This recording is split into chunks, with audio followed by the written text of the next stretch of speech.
Welcome to another episode of Mental Health Moments. My name is Linda Golick. I'm the Health and Wellbeing Consultant at Bellin Health. And once again, joined by Hannah Bauer. Hannah is one of our behavioral health therapists. Hi, Hannah. Hello, how are you? I'm good. How are you doing? I'm good. Good, good. Thanks for being here today. Really excited to talk about this topic. This is something that I kind of feel like is near and dear to my heart because I feel like this is what I hope all of the world can learn and understand. We are going to talk about empathy today. Empathy. Yes. And I think empathy is sometimes not defined in the right way. hmm So I want to clear that up today. And I want to talk about really how we all can practice empathy, and ironically, perhaps people have heard that Bellin Health has combined with a healthcare system on the other side of the state, Gunderson Health System, and together we are becoming Amplify Health. And Amplify is actually a combination of empathy amplified. And the reason that this name was actually chosen was because when we surveyed the community and when we surveyed people that work at both of these health systems, the word empathy just kept rising to the top, which is pretty cool. So that's kind of a nice little tie-in to what we're trying to accomplish here. But Hannah, from your perspective, tell me what empathy means to you, or from your perspective, Sure. how is it really defined?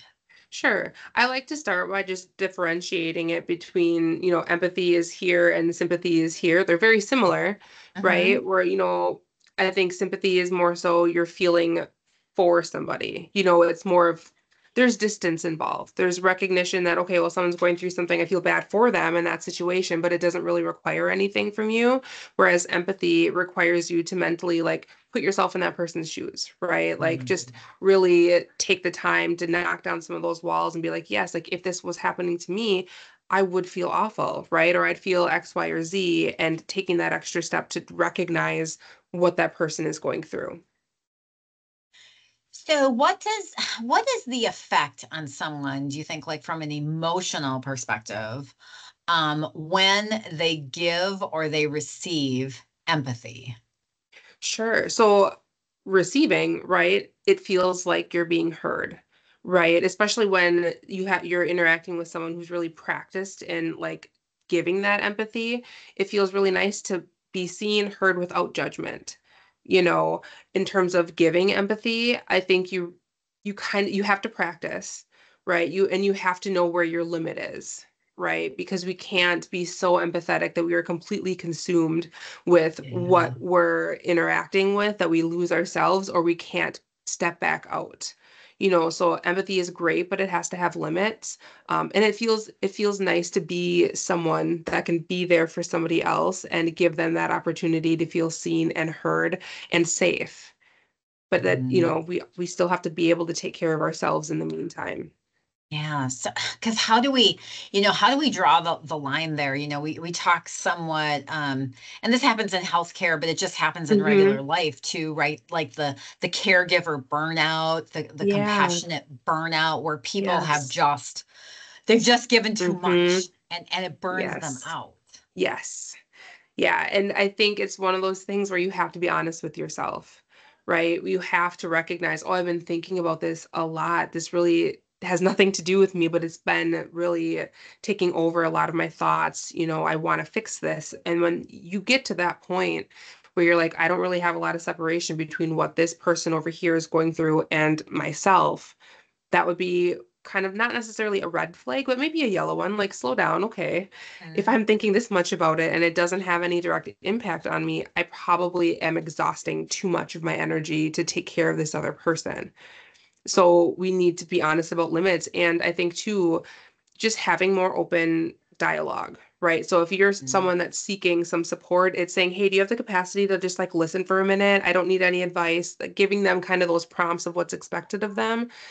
And then on the other side, if you're the person being asked, you have the right to say no, right? You have Yeah. you have the ability to say, you know what, I really want to be there for you. I just can't do that right now. Can we Mhm. talk in a couple of days? easy conversation, right? But I think that's something that's hard for people to get used to doing, feeling like, well, I want people to come to me, but I also don't want to be burnt out. Yeah. You can do both. Yeah. So let's talk about how to really also help people feel that empathy. Hmm. I recently came across something called empathy blockers.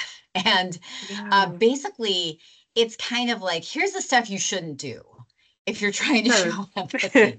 And I think the instinct of us as human beings is we always feel like we have to say something, like, Yes. oh, I have to say something. Hmm. And I think most of these empathy blockers are when we say something and we're saying the wrong thing. Yes. So it can be like, finding the silver lining where you might say to someone, Right. oh, well, at least your Yes. loved one lived a Yes. long Or everything life. happens Or, for a reason. I know this is yeah, hard, but yeah, that's not yeah. empathy. No. No. And that, that's more when we do slow it down and we just like dissect that whole interaction, like it's to make us feel better, right? Because we want to Yeah, feel like we're doing something. So once we realize, oh, this was not for me, I'm not being empathetic, right? I'm trying to get something from this situation. And most times the person isn't expecting you to fix anything. They're not expecting some like magical saying that you give them and like everything is better. Like they know things are hard. They just want you to know that also. So yeah, you don't have to always put so much pressure to just fix the situation or make them feel better when that's not their expectation at all. yeah. Isn't it just more about just listening, Hmm. just listening to what is being said? Yeah. Yeah. And being there, there's so much value in just having another person sit with you in your sadness or your worry or your despair. No one is ever going to be able to fix everything for you so you're happy all the time. Sometimes it's just nice to have company while you're going through something. Yeah, yeah. Hmm. Absolutely. Absolutely. Because ultimately, no one will be able to fix that. So if Right. somebody's sick or somebody passed away or Yeah. whatever Hmm. might be bothering somebody, Right. maybe you have a really stressful job situation. There Right. isn't a person that's going to come in with a solution Right. per se, but they can be with you in that emotion and Yeah. share it with you. Yes. Yeah. I think there's so much value in that. Yeah, absolutely. So, how do we ourselves then, if someone's listening to this today, how do we kind of check ourselves and make sure that we in our own lives are Hmm. showing, empathy to those around us, whether that be the people that we Sure. work with or our family members? Like, how do we kind of be aware of that? Sure. I think the first thing is not being afraid to ask questions, not being afraid to say, so what are you really like? What do you need from me right now? Do you want me to think about this and try to come up with a solution? Do you want me to give you feedback or do you just want me to sit with you? And sometimes they may have to think about, well, what am I asking of this person? I better figure that out before, I share what I'm going through. I think asking those questions is really helpful because then it sets up, okay, this is what you need from me. It's pretty straightforward. And then you can be there in that capacity, or you can say, if you want me to come up with a solution, I don't think I'm the right person for that, and Mm, then they can figure out who is the best fit. hmm hmm Yeah, absolutely. Yeah, that's a really good bit of Yeah. advice. Like just, yeah, having that Yeah. conversation, right? Yeah. And I think it's also helpful to start getting comfortable with silence. It's not always a bad Hmm. thing. Most of the time it's not a bad thing. If Yeah. you don't know what to say, you can even say that. Say, I don't really know what to say. Yeah. So I'm just gonna sit here with you in Yeah. this. Yeah. Yeah. But you're still being present with that person. So I Yep. I think I've had that where people have said to me, I don't know what to say to you. Yeah.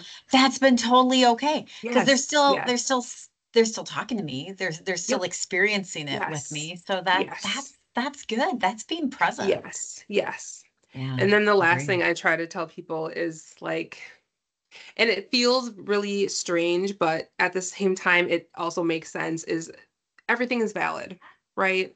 So if someone's coming to you and they're saying, like, I'm feeling X, Y, or Z, and you're like, that does not even make sense, it's not for you to make sense of, right? Yeah. Recognizing it doesn't have to make sense to me. It Right. doesn't have to make sense really to anybody else, but this person is coming to me with these feelings. I just need Yeah. a whole space for that. That's Yeah. it. Yeah. I think that's Agreed. hard for people because they want to understand, which is great. But a lot of stuff that happens to us just in life, it doesn't necessarily make sense. Mm, So like your feelings are also not going to make sense. We're complicated people. yeah. It's going to be a lot of things that don't go together. And for you to then have the burden of trying to make someone else understand something that you don't understand yourself, it's helpful if that burden's not there. If Yeah. that judgment's not there. So that's Mhm. something I try to remind people is that, if you want to be supportive of someone, then you have to like set aside those judgments and those expectations because a lot of what you're going to hear isn't going to make sense, but it's not for you. You're doing Yeah. this for somebody else. Yeah. Beautiful. And we just need more of that, right? Yeah. We just need people Hmm. present. Yeah. Yeah. Good. Yeah. Oh, so much good stuff today, Hannah. I always appreciate our chats together. I always learned so much from you. So I'm I hope glad. our audience does too. A great discussion on empathy today, and hopefully everybody can just kind of reflect and think about how Yeah. they can practice better empathy, in their own Hmm. world, and just bring that love to someone else, and Yeah. in the way that you can just be empathetic whenever Yes. you're encountering the people that you care about. Yes. So awesome. All right. Yes. Well, appreciate your time today, Hannah. Always You're great to very be with welcome. you. Thanks so much to our audience for being here today. We appreciate you. Please like, subscribe, and share this podcast. Otherwise, have a great day, and we'll see you next time. Thanks.